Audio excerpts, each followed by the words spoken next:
मंच पर उपस्थित श्री कुंभणम जी, श्री राजगोपालन जी, श्री एन राधाकृष्णन जी, भारतीय जनता पार्टी के राष्ट्रीय महामंत्री श्रीमान भूपेंद्र जी, केरल से भाजपा के सांसद श्री रिचार्ड हे, श्री नलिन कटील जी, श्री एच राजा जी, श्री एन के मोहनदास जी, श्री प्रमिला शशिधरन जी, श्री वी जी गिरु कुमार जी और आज केरल भर से आए हुए भारतीय जनता पार्टी के जनप्रतिनिधि।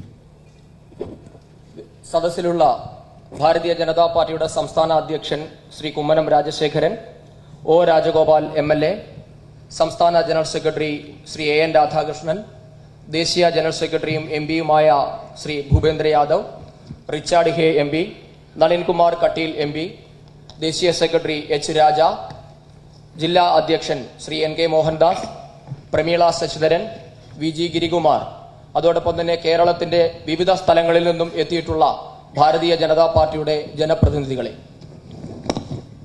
मित्रों, मेरे लिए बहुत आनंद का विषय है कि आज केरल में 1200 जनप्रतिनिधि भारतीय जनता पार्टी के चुने हुए इस हॉल के अंदर बैठे हैं। भारतीय जनता पार्टी टिकറ്റിൽ മത്സരിച്ച് വിജയിച്ച 1200 जनप्रतिनिधिകളെ ഇവിടെ ഒരുമിച്ച് കാണാനായതിൽ എനിക്ക് അതിയായ സന്തോഷമുണ്ട്।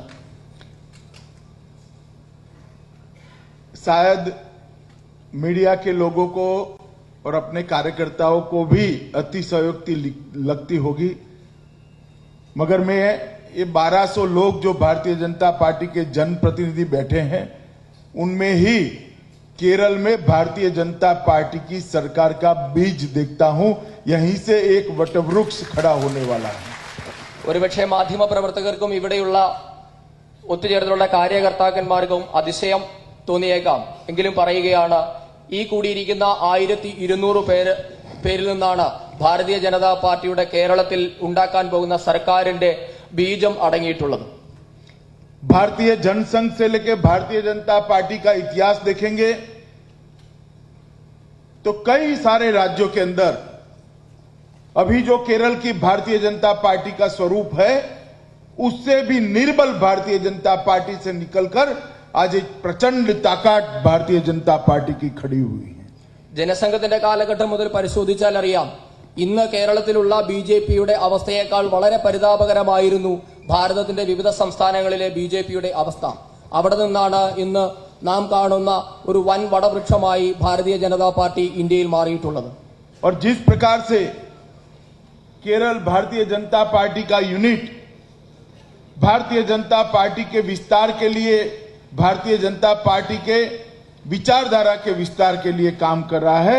UDFनो കേരളത്തിന് സ്വച്ഛത കൊണ്ടുവരാൻ അല്ലെങ്കിൽ കേരളത്തിന്റെ നന്മയ്ക്ക് LDFനോ UDFനോ സാധിക്കുകയില്ല എന്നും കൂടി പറയുന്നുള്ളട്ടെ। मित्रों, भारतीय जनसंघ से भारतीय जनता पार्टी का जो सफर है उसको अगर कोई ध्यान से देखेगा, रेखांकित करेगा तो उसको मालूम पड़ेगा कि केरल के कार्यकर्ता जो अभी संघर्ष कर रहे हैं उसी प्रकार के संघर्ष से हर स्टेट यूनिट बाहर आया है। ഭാരതീയ ജനസംഘത്തിന്റെ കാലം മുതൽ അല്ലെങ്കിൽ ഭാരതീയ ജനസംഘം BJP ആയ ആ ഒരു യാത്ര പരിശോധിച്ചാൽ, സൂക്ഷ്മമായി പരിശോധിച്ചാൽ നമുക്ക് മനസ്സിലാകും എപ്രകാരമാണോ കേരളത്തിലെ ഭാരതീയ ജനതാ मीडिया वालों को क्यों निकाल रहे ഭാരതീയ ജനതാ പാർട്ടിയുടെ പ്രവർത്തകർ ഇന്ന് കേരളത്തിൽ എപ്രകാരമാണോ സംഘർഷത്തിൽ, രാഷ്ട്രീയ സംഘർഷം ഉൾപ്പെടെയുള്ള സംഘർഷത്തിൽ ഏർപ്പെട്ടിരിക്കുന്നത്, അതിനേക്കാൾ പരിതാപകരമായ അവസ്ഥയിലാണ് രാജ്യത്തിന്റെ മറ്റു ഭാഗങ്ങളിലും BJP പ്രവർത്തകർക്ക് നേരിടേണ്ടി വന്നിട്ടുള്ളത്। मित्रों, इसका कारण है कि हम सिर्फ सत्ता के लिए काम करने वाली पॉलिटिकल पार्टी नहीं है, हम विचारधारा के लिए और देश के उत्थान के लिए काम करने वाली राजनीतिक पार्टी। അതിനൊരു കാരണം ഭാരതീയ ജനതാ പാർട്ടി കേവലം അധികാരത്തിന് വേണ്ടി പ്രവർത്തിക്കുന്ന ഒരു പാർട്ടി അല്ല എന്നുള്ളതാണ്। നാം ഒരു ആദർശത്തിന് വേണ്ടി, രാഷ്ട്രത്തിന്റെ നന്മയ്ക്ക് വേണ്ടി പ്രവർത്തിക്കുന്ന ഒരു പാർട്ടിയാണ് എന്നതാണ് കാരണം। और इसी कारण है इसी का कारण है कि 10 लोगों से शुरू हुई हमारी भारतीय जनसंघ आज 11 करोड़ सदस्य के साथ दुनिया की सबसे बड़ी पार्टी बनकर आज विश्व के सामने खड़ी। ഇതേ കാരണം കൊണ്ടാണ് 10 ആൾക്കാർ ചേർന്ന് രൂപം കൊടുത്ത ഭാരതീയ ജനസംഘം ഇന്ന് 12 കോടി അംഗങ്ങളുമായി ലോകത്തിലെ ഏറ്റവും വലിയ രാഷ്ട്രീയ പ്രസ്ഥാനമായി മാറിക്കഴിഞ്ഞിട്ടുള്ളത്. एक जमाना था जब भारतीय जनता पार्टी को किसी म्यूनिसिपैलिटी में भी सत्ता मिलती थी तो विजय उत्सव मनाया जाता था। वही भारतीय जनता पार्टी आज देश में 14 प्रांतों में अपनी सरकार बनाकर 14 जगह पे अपना शासन चला रही है। ഭാരതീയ ജനതാ പാർട്ടി ഒരു മുനിസിപ്പാലിറ്റിയിൽ അധികാരം കിട്ടുന്നത് ഒരു വലിയ സംഭവമായിരുന്ന കാലഘട്ടത്തിൽ നിന്നാണ് 14 സംസ്ഥാനങ്ങൾ ഭരിക്കുന്ന പാർട്ടിയായി ഇന്ന് ബിജെപി മാറിയിരിക്കുന്നത്. आज देश की अलग अलग विधानसभाओं में 1387 एमएलए भारतीय जनता पार्टी के हैं, उसमें से एक अपने राजगोपाल जी। ഇന്ന് രാജ്യത്തിന്റെ വിവിധ ഭാഗങ്ങളിലായി ഭാരതീയ ജനതാ പാർട്ടിക്ക് 1387 എംഎൽഎമാരാണ് ഉള്ളത്. അതിലൊരാളാണ് ഇന്ന് ഈ വേദിയിൽ നമ്മോടൊപ്പം വേദി പങ്കിടുന്ന ശ്രീ ഒ രാജഗോപാൽ. पार्टी के 330 से ज्यादा सांसद संसद के दोनों सदनों में बैठते। ലോക്സഭയിലും രാജ്യസഭയിലുമായി ഭാരതീയ ജനതാ പാർട്ടിക്ക് 330 എംപിമാരാണ് ഇന്നുള്ളത്. मित्रों, और केंद्र में हम सब गर्व कर सके इस प्रकार से हमारे नेता नरेंद्र मोदी जी के नेतृत्व में भारतीय जनता पार्टी की पूर्ण बहुमत की सरकार चल रही है. നമുക്ക് അഭിമാനത്തോടുകൂടി പറയാൻ പറ്റും നരേന്ദ്രമോദി ഭരിക്കുന്ന വിജയകരമായ ഒരു സർക്കാരാണ് ഇന്ന് കേന്ദ്രത്തിലുള്ളത് എന്ന്.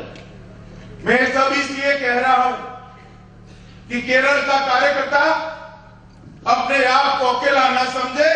देश भर के भारतीय जनता पार्टी के कार्यकर्ता केरल के हर एक कार्यकर्ता के साथ खड़े हुए. അതുകൊണ്ട് ഞാൻ പറയുന്നു, കേരളത്തിലെ പ്രവർത്തകരെ നിങ്ങൾ ഒറ്റയ്ക്കല്ല. ഈ രാഷ്ട്രം മുഴുവൻ, ഈ രാജ്യം മുഴുവൻ കേരളത്തിലെ ഓരോ ബിജെപി പ്രവർത്തകർക്ക് ഒപ്പവുമുണ്ട്. अभी जो यहां वामपंथी सरकार चल रही है, उसने जिस तरह की हिंसा की राजनीति को केरल के अंदर प्रमोट किया है, एक के बाद एक 12 से ज्यादा 13 अपने कार्यकर्ता इस नई सरकार बनने के बाद उनको शहीद बनाया गया है. എപ്രകാരമാണോ LDF സർക്കാർ അധികാരത്തിൽ വന്നതിന് ശേഷം കേരളത്തിൽ അക്രമ രാഷ്ട്രീയം പ്രോത്സാഹിപ്പിക്കപ്പെട്ടത് എന്ന് നമുക്ക് ഏവർക്കും അറിയാം. പിണറായി വിജയൻ സർക്കാർ അധികാരമേറ്റതിനു ശേഷം 13 RSS BJP കാര്യകർത്താക്കന്മാരെയാണ് കൊന്നു തള്ളിയിട്ടുള്ളത്. मित्रों, मैं केरल के मुख्यमंत्री जी को इस सम्मेलन के माध्यम से कहना चाहता हूं कि हिंसा का कीचड़ जितना भी बढ़ाओगे, कमल इतना ही जोर से खिलकर बहुत अच्छे तरीके से बाहर आएगा. കേരളത്തിന്റെ മുഖ്യമന്ത്രി പിണറായി വിജയനോട് ഈ സമ്മേളനത്തിൽ കൂടി ഞാൻ പറയാൻ ആഗ്രഹിക്കുന്നു, നിങ്ങൾ എത്രമാത്രം വലിയ അക്രമ രാഷ്ട്രീയമാണോ നടത്തുന്നത്, താമര അവിടെ വിരിയുക തന്നെ ചെയ്യും. मित्रों, जिस प्रकार से केरल में सरकार द्वारा प्रायोजित गवर्नमेंट स्पॉन्सर्ड हिंसा चल रही है, भारतीय जनता पार्टी इसका लोकतांत्रिक तरीके से और कोर्ट के माध्यम से मुंह तोड़ जवाब देगी. കേരളത്തിൽ സർക്കാർ സ്പോൺസേർഡ് അക്രമ രാഷ്ട്രീയമാണ് നടന്നുകൊണ്ടിരിക്കുന്നത്. ബിജെപി ഇതിനെ ജനാധിപത്യ മാർഗത്തിൽ കൂടിയും നിയമത്തിന്റെ മാർഗത്തിൽ കൂടിയും നേരിടാനാണ് ഉദ്ദേശിച്ചിട്ടുള്ളത്. और मैं आप लोगों को भरोसा दिलाना चाहता हूं, जिस किसी ने भी हमारे कार्यकर्ताओं की हत्या की है, देश का कानून उनको कठोर से कठोर सजा करे, इसकी चिंता भारतीय जनता पार्टी करने वाली है. നിങ്ങളോട് ഞാൻ പറയുന്നു, കേരളത്തിലെ പ്രവർത്തകന്മാരെ കൊന്നുതള്ളുന്ന CPM പ്രവർത്തകർക്ക് കഠിനമായ ശിക്ഷ ഉറപ്പുവരുത്തുന്നതിന് കേന്ദ്ര സർക്കാരും ഈ നാട്ടിലെ നിയമ സംവിധാനങ്ങളും ഭാരതീയ ജനതാ പാർട്ടി ഉപയോഗപ്പെടുത്തുന്നതായി. मित्रों, केंद्र के अंदर जो भारतीय जनता पार्टी की सरकार चल रही है, श्री नरेंद्र मोदी जिसका नेतृत्व कर रहे हैं, वो सरकार ने दुनिया में देश का नाम बढ़ाने का काम किया है. കേന്ദ്രത്തിലുള്ള നരേന്ദ്രമോദി BJP സർക്കാർ ലോകത്തിന് മുന്നിൽ ഭാരതത്തിന്റെ അഭിമാനം ഉയർത്തുന്നതിൽ വിജയിച്ച ഒരു സർക്കാരാണ്.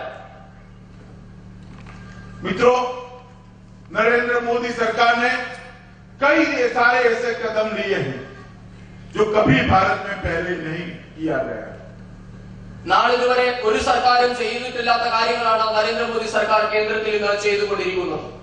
18,000 गांव जो 70 साल से जहां बिजली नहीं पहुंची थी, 2018 तक वहां बिजली पहुंचाने का संकल्प किया और आज तक 13,523 गांवों में 13,523 गांवों में बिजली पहुंचाने का काम समाप्त कर दिया है. സ്വാതന്ത്ര്യം കിട്ടിയ നാളിതുവരെയായിട്ടും വൈദ്യുതി എത്താത്ത 18,000-ഓളം ഗ്രാമങ്ങളാണ് ഭാരതത്തിലുണ്ടായിരുന്നത്. നരേന്ദ്രമോദി സർക്കാർ അധികാരം ഏറ്റെടുത്തതിനു ശേഷം മുഴുവൻ ഗ്രാമങ്ങളിലും 2018 വൈദ്യുതി എത്തിക്കുന്നതിനുള്ള പദ്ധതികൾ നടപ്പാക്കി വരികയാണ്. 13,523 ഗ്രാമങ്ങളിൽ നാളിതുവരെ വൈദ്യുതി എത്തിക്കാൻ നരേന്ദ്രമോദി സർക്കാരിന് സാധിച്ചിട്ടുണ്ട്. 28 करोड़ से ज्यादा जनधन बैंक अकाउंट गरीबों के खोले गए. 28 crore bank account, savings bank account. 28 കോടി പേർക്ക് ബാങ്ക് അക്കൗണ്ടുകൾ തുറക്കാൻ നരേന്ദ്രമോദി സർക്കാരിന്റെ ജൻധൻ പദ്ധതി മൂലം സാധിച്ചിട്ടുണ്ട്. 7.64 करोड़ लाभार्थियों को मुद्रा बैंक की लोन देने का काम किया गया है. 7.64 കോടി ആൾക്കാർക്ക് മുദ്രാ വായ്പയുടെ പ്രയോജനം നാളിതുവരെ കിട്ടിയിട്ടുണ്ട്. 5 करोड़ गरीब महिलाओं को उज्ज्वला योजना के माध्यम से गैस देने का संकल्प लिया गया है. उसमें से 2 करोड़ महिलाओं को गैस दिया गया है. 5 കോടി സ്ത്രീകൾക്കാണ് ഉജ്ജ്വല യോജന പദ്ധതി പ്രകാരം ഗ്യാസ് കണക്ഷൻ നൽകുന്നതിന് നരേന്ദ്രമോദി സർക്കാർ ലക്ഷ്യമിടുന്നത്. നാളിതുവരെ 2 കോടി പാവപ്പെട്ട സ്ത്രീകൾക്ക് ഗ്യാസ് കണക്ഷൻ നൽകുന്നതിന് നരേന്ദ്രമോദി സർക്കാരിന് കഴിഞ്ഞിട്ടുണ്ട്. मित्रों, पहले जब स्पेस में सैटेलाइट छोड़े जाते थे 2, 3, 4, 5, आज एक साथ 104 सैटेलाइट स्पेस के अंदर छोड़कर हमने ग्लोबल लीडर की अपनी भूमिका सुनिश्चित कर दी. നേരത്തെ ഭാരത ഉപഗ്രഹം വിക്ഷേപിക്കുമ്പോൾ 1, 2 അല്ലെങ്കിൽ 3 ഇത്രയും ഉപഗ്രഹങ്ങളായിരുന്നു ഒരുമിച്ച് വിക്ഷേപിക്കാൻ സാധിച്ചിരുന്നത്. എന്നാൽ ഇന്ന് 104 ഉപഗ്രഹങ്ങളെ ഭ്രമണപഥത്തിൽ എത്തിച്ച് ഭാരതം ലോകത്തിന് നേതൃസ്ഥാനത്തേക്ക് ഉയർന്നിരിക്കുകയാണ്. इसके पहले जो सरकार थी 10 साल तक यूपीए की सरकार थी. घपले, घोटाले, भ्रष्टाचार, 12 लाख करोड़ रुपया का करप्शन के मामले यूपीए सरकार के आए थे. अपनी सरकार को अभी 3 साल समाप्त हुए. 3 साल में हमारे विरोधी भी नरेंद्र मोदी सरकार पर करप्शन का आरोप नहीं लगा पाए. 10 വർഷം ഭരിച്ച യുപിഎ സർക്കാരിന്റെ കാലഘട്ടം നമുക്കറിയുള്ളതാണ്. അഴിമതിയുടെ കൂത്തരങ്ങായിരുന്നു യുപിഎ സർക്കാരുകൾ. 12 ലക്ഷം കോടി രൂപയുടെ അഴിമതിയാണ് 2 യുപിഎ സർക്കാരുകളുടെ കാലഘട്ടത്തിൽ നടന്നിട്ടുള്ളത്. എങ്കിൽ നരേന്ദ്രമോദി സർക്കാർ അധികാരത്തിലെത്തി 3 വർഷമായിട്ടും രാഷ്ട്രീയ എതിരാളികൾക്ക് പോലും ഒരു അഴിമതി ആരോപണം പോലും ഉന്നയിക്കാൻ ആയിട്ടില്ല എന്ന് നാം മനസ്സിലാക്കണം. मित्रों, योग दिन के माध्यम से दुनिया भर में भारत की संस्कृति का विजय परचम नरेंद्र मोदी सरकार ने फहराया है. ലോകം മുഴുവൻ ഭാരതത്തിന്റെ സാംസ്കാരിക ദേശീയതയും ഉയർത്തിപ്പിടിക്കാൻ നരേന്ദ്രമോദി സർക്കാരിന് സാധിച്ചിട്ടുണ്ട്. काले धन के खिलाफ, ब्लैक मनी के खिलाफ एक बहुत बड़ी लड़ाई नरेंद्र मोदी सरकार ने शुरू की है और नोटबंदी, डिमोनेटाइजेशन के माध्यम से पूरा का पूरा काला धन आज व्यवस्था में वापस लाने का काम नरेंद्र मोदी सरकार ने किया है. കള്ളപ്പണത്തിനെതിരെ വലിയൊരു യുദ്ധമാണ് നരേന്ദ്രമോദി സർക്കാർ തുറന്നിട്ടുള്ളത്. അതിന്റെ ഭാഗമായി നടപ്പാക്കിയ നോട്ട് നിരോധനം മൂലം മുഴുവൻ കള്ളപ്പണവും പുറത്തു കൊണ്ടുവരാൻ നരേന്ദ്രമോദി സർക്കാരിന് സാധിച്ചു. राजनीति के अंदर से काले धन का प्रभाव तुरंत समाप्त हो, इसके लिए भी जो 20,000 तक कैश चंदा लेने की व्यवस्था थी उसको कम कर 2,000 तक करने का काम नरेंद्र मोदी सरकार ने किया है. രാഷ്ട്രീയത്തിൽ കള്ളപ്പണത്തിന്റെ സ്വാധീനം വളരെ വലുതായിരുന്നു. അതില്ലാതാക്കാൻ നരേന്ദ്രമോദി സർക്കാരിന്റെ ഒറ്റ തീരുമാനം കൊണ്ട് കഴിഞ്ഞിട്ടുണ്ട്. 2 ലക്ഷത്തിൽ മുകളിലേക്കുള്ള ഒരു സംഭാവനകളും ഇനി മുതൽ ചെക്കിന്റെ രൂപത്തിൽ അല്ലാതെ സ്വീകരിക്കാൻ പറ്റാത്ത ഒറ്റ തീരുമാനത്തിൽ കൂടി രാഷ്ട്രീയത്തിലെ കള്ളപ്പണം ഇല്ലാതാക്കാനും നരേന്ദ്രമോദി സർക്കാരിന് സാധിച്ചു. और मित्रों, इसी का कारण है कि जहां जहां चुनाव होते हैं भारतीय जनता पार्टी का जन समर्थन बढ़ता है। ഇതുകൊണ്ടൊക്കെയാണ് എവിടെയൊക്കെ തെരഞ്ഞെടുപ്പ് നടന്നിട്ടുണ്ടോ അവിടെയെല്ലാം ഭാരതീയ ജനതാ പാർട്ടിക്ക് വിജയിക്കാൻ സാധിച്ചത്. और मैं आपको कहना चाहता हूं मित्रों, 2014 के चुनाव के बाद महाराष्ट्र में इलेक्शन हुआ, भारतीय जनता पार्टी की सरकार बनी। झारखंड में इलेक्शन हुआ, भारतीय जनता पार्टी की सरकार बनी। हरियाणा में इलेक्शन हुआ, भारतीय जनता पार्टी की सरकार बनी। जम्मू कश्मीर में इलेक्शन हुआ, भारतीय जनता पार्टी की संयुक्त सरकार बनी।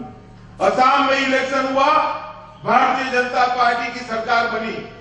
उत्तराखंड में इलेक्शन हुआ, भारतीय जनता पार्टी की सरकार बनी। उत्तर प्रदेश में इलेक्शन हुआ, भारतीय जनता पार्टी की सरकार बनी।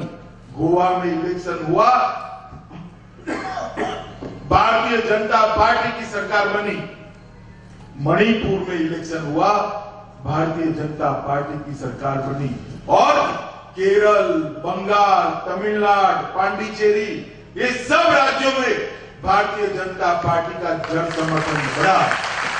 2014 നരേന്ദ്രമോദി സർക്കാർ അധികാരമേറ്റെടുത്തതിനു ശേഷം രാജ്യത്ത് നിരവധി തെരഞ്ഞെടുപ്പുകൾ നടന്നിട്ടുണ്ട്. മഹാരാഷ്ട്രയിൽ തെരഞ്ഞെടുപ്പ് നടന്നു, ഭാരതീയ ജനതാ പാർട്ടി അധികാരത്തിലെത്തി. ജാർഖണ്ഡിൽ ബിജെപി അധികാരത്തിലെത്തി. ഹരിയാനയിൽ ബിജെപി അധികാരത്തിലെത്തി. ജമ്മു കാശ്മീരിൽ ബിജെപിയുടെ നേതൃത്വത്തിലുള്ള സർക്കാർ അധികാരത്തിലെത്തി. അസാമിലും ഉത്തരാഖണ്ഡിലും ഉത്തർപ്രദേശിലും ഗോവയിലും മണിപ്പൂരിലും ബിജെപി സർക്കാരുകൾ ഉണ്ടാക്കാൻ സാധിച്ചു. അതുകൊണ്ട് തന്നെ പറയുന്നു, കേരളത്തിലും ബംഗാളിലും തമിഴ്നാട്ടിലും ത്രിപുരയിലും भारतीय जनता पार्टी वരും നാളുകളിൽ സർക്കാർ ഉണ്ടാക്കുക തന്നെ ചെയ്യും. मित्रों, ये सारी सरकारें बनी है, मगर मैं इसको भारतीय जनता पार्टी की सफलता तब तक नहीं मानता जब तक केरल में भारतीय जनता पार्टी की सरकार। ഭാരതീയ ജനതാ പാർട്ടി രാജ്യത്തിന്റെ വിവിധ ഭാഗങ്ങളിൽ വിജയിച്ചിട്ടുണ്ട് എങ്കിലും അതുകൊണ്ടൊന്നും സംതൃപ്തി അടയുന്നില്ല ബിജെപിയുടെ നേതൃത്വവും അമിത്ഷാജിയും. കേരളത്തിൽ ബിജെപിയുടെ സർക്കാർ ഉണ്ടാക്കുന്നത് വരെ ബിജെപി നേതൃത്വത്തിന് സംതൃപ്തി ഉണ്ടാകുന്നതല്ല. और अगर अगले चुनाव में केरल में भारतीय जनता पार्टी की सरकार बनानी है तो हमारे लिए बहुत जरूरी है कि 2019 में केरल के अंदर लोकसभा चुनाव में एनडीए का बहुमत आए. കേരള നിയമസഭയിലേക്കുള്ള അടുത്ത തെരഞ്ഞെടുപ്പിൽ ബിജെപി അധികാരത്തിൽ വരണമെങ്കിൽ 2019 നടക്കുന്ന ലോക്സഭാ തെരഞ്ഞെടുപ്പിൽ എൻഡിഎക്ക് കേരളത്തിൽ നിന്നും വലിയൊരു നേട്ടം ഉണ്ടാകേണ്ടതുണ്ട്. मगर ये काम सिर्फ इस प्रकार के सम्मेलन से नहीं हो सकता. अभी मेरे सामने जो 1200 कार्यकर्ताओं का एक समूह बैठा है, मैं मानता हूं बाकी कार्यकर्ताओं से आप सबकी जिम्मेदारी सबसे ज्यादा है. എന്നാൽ അതിനാൽ ഇത്തരം സമ്മേളനങ്ങൾ കൊണ്ട് മാത്രം കാര്യമല്ല. എന്റെ മുന്നിൽ ഇപ്പോൾ 1200 ജനപ്രതിനിധികളാണ് ഉള്ളത്. എനിക്കറിയാം നിങ്ങളുടെ നാട്ടിൽ നിങ്ങൾക്കാണ് അവിടെ ഏറ്റവും ജനസമ്മതി ഉള്ളത്. എന്നാൽ ഇതുകൊണ്ട് മാത്രം കാര്യം സാധിക്കുകയില്ല. एक ऐसा बेस है जिस बेस के आधार पर एक बहुत बड़ी इमारत यहां पर भारतीय जनता पार्टी की हमने बनानी है. ഇവിടെ കൂടിയിരിക്കുന്ന ഇവിടെ കൂടിയിരിക്കുന്ന ആൾക്കാരുടെ അടിസ്ഥാനത്തിൽ ഈ 1200 ജനപ്രതിനിധികളുടെ അടിത്തറയിൽ നിന്നാണ് ഭാരതീയ ജനതാ പാർട്ടി കേരളത്തിൽ അധികാരത്തിൽ എത്താൻ പോകുന്നത്. और मित्रों, जब आप जनप्रतिनिधि हो तब आप सबका दायित्व है कि केंद्र सरकार की एक एक योजनाओं को अच्छे से याद कर अपने अपने क्षेत्र में भारतीय जनता पार्टी के नाम से उसका इम्प्लीमेंटेशन हो. ഇവിടെ കൂടിയിരിക്കുന്ന എല്ലാ ജനപ്രതിനിധികളുടെയും ചുമതലയാണ് കേന്ദ്ര സർക്കാർ നടപ്പാക്കുന്ന ജനോപകാരപ്രദമായ പദ്ധതികളിൽ ഒരെണ്ണമെങ്കിലും നിങ്ങളുടെ മണ്ഡലങ്ങളിൽ കേന്ദ്ര സർക്കാരിന്റെ പേരിൽ നടപ്പാക്കുക എന്നത്. 106 से ज्यादा योजनाएं भारतीय जनता पार्टी की सरकार ने, नरेंद्र मोदी सरकार ने गरीबों के लिए, दलितों के लिए, पिछड़ों के लिए, युवाओं के लिए, महिलाओं के लिए, किसानों के लिए और गांवों के लिए बनाई है. ये सारी 106 योजनाएं आपके मत क्षेत्र के अंदर, आपके मंडल के अंदर और आपके जिले के अंदर अच्छे तरीके से नीचे तक पहुंचे, उसका दायित्व भारतीय जनता पार्टी के चुने हुए प्रतिनिधियों का है. പാവപ്പെട്ടവർക്കും ദളിതർക്കും സ്ത്രീകൾക്കും യുവാക്കൾക്കും പിന്നോക്കക്കാർക്കുമായി കേന്ദ്ര സർക്കാർ 106 ജനോപകാരപ്രദമായ പദ്ധതികളാണ് നടപ്പാക്കിയിട്ടുള്ളത്. ഈ പദ്ധതികളെ നിങ്ങളുടെ വാർഡിൽ, നിങ്ങളുടെ മണ്ഡലത്തിൽ, നിങ്ങളുടെ ജില്ലയിൽ തുടങ്ങി താഴെ തട്ടിൽ എത്തിക്കേണ്ട ചുമതല ഇവിടെ കൂടിയിരിക്കുന്ന ഓരോരുത്തർക്കുമുണ്ട്. मित्रों, महाराष्ट्र के कार्यकर्ता को आराम का अधिकार हो सकता है, गुजरात और उत्तर प्रदेश के कार्यकर्ता को आराम का अधिकार हो सकता है, मगर केरल के कार्यकर्ताओं को आराम का अधिकार तब तक नहीं है जब तक यहां कमल फूल की सरकार नहीं बनती. മഹാരാഷ്ട്രയിലും ഗുജറാത്തിലും ഉത്തർപ്രദേശിലുമുള്ള പ്രവർത്തകർക്ക് വേണമെങ്കിൽ ഇനി വിശ്രമിക്കാം, അവർക്ക് അല്പം ലാഘവത്തോടെ ഇരിക്കാം. എന്നാൽ കേരളത്തിലെ പ്രവർത്തകർക്ക് കേരളത്തിൽ ഭാരതീയ ജനതാ പാർട്ടി അധികാരത്തിൽ എത്തുന്നതുവരെ വിശ്രമിക്കുന്നതിനുള്ള അവകാശമില്ല. मित्र, नरेंद्र मोदी का नेतृत्व विश्व में सबसे लोकप्रिय नेतृत्व है. ലോകത്തിലെ ഏറ്റവും ജനകീയമായ സർക്കാരാണ് ഇന്ന് കേന്ദ്രത്തിലുള്ള നരേന്ദ്രമോദി സർക്കാർ. अगर मोदी जी के नेतृत्व में भी हम केरल में भारतीय जनता पार्टी का विकास नहीं कर सकते हैं तो मैं मानता हूं दोष कहीं न कहीं हमारी साइड पर होगा. നരേന്ദ്രമോദി സർക്കാരിന്റെ ഈ ഒരു ജനപ്രിയത ഉപയോഗിച്ചുകൊണ്ട് കേരളത്തിൽ ഇപ്പോഴെങ്കിലും നമുക്ക് നേട്ടമുണ്ടാക്കാൻ ആയില്ല എങ്കിൽ आज इस सम्मेलन के बाद यहां पर से हर कार्यकर्ता संकल्पित होकर जाए कि पार्टी ने आपको जो स्थान दिया है, केरल की जनता ने जो आपको स्थान दिया है, उसका उपयोग करते हुए भारतीय जनता पार्टी के काम का विकास कर यहां पर एक मजबूत नींव भारतीय जनता पार्टी की बनाने का काम करें. ഓരോ പ്രവർത്തകരും ഇവിടെ നിന്ന് മടങ്ങിപ്പോകുമ്പോൾ ഭാരതീയ ജനതാ പാർട്ടി നിങ്ങൾക്ക് തന്നിട്ടുള്ള ഒരു അംഗീകാരം, ജനങ്ങൾ തന്നിട്ടുള്ള അംഗീകാരം, ഈ അംഗീകാരം ഉപയോഗപ്പെടുത്തിക്കൊണ്ട് നിങ്ങളുടെ നാട്ടിൽ ഭാരതീയ ജനതാ പാർട്ടിക്ക് സ്വാധീനം ഉണ്ടാക്കുക എന്നതാണ് ഇവിടെ നിന്ന് മടങ്ങിപ്പോകുന്ന ഓരോ കാര്യകർത്താവും ചെയ്യേണ്ടത്. मित्रों, मैं आप लोगों को पूछना चाहता हूं, आप लोग ये परिश्रम करने के लिए तैयार हैं क्या? നിങ്ങൾ ഇതിനു വേണ്ടി പരിശ്രമിക്കാൻ തയ്യാറുണ്ടോ? ऐसे नहीं, जरा जोर से बोलिए.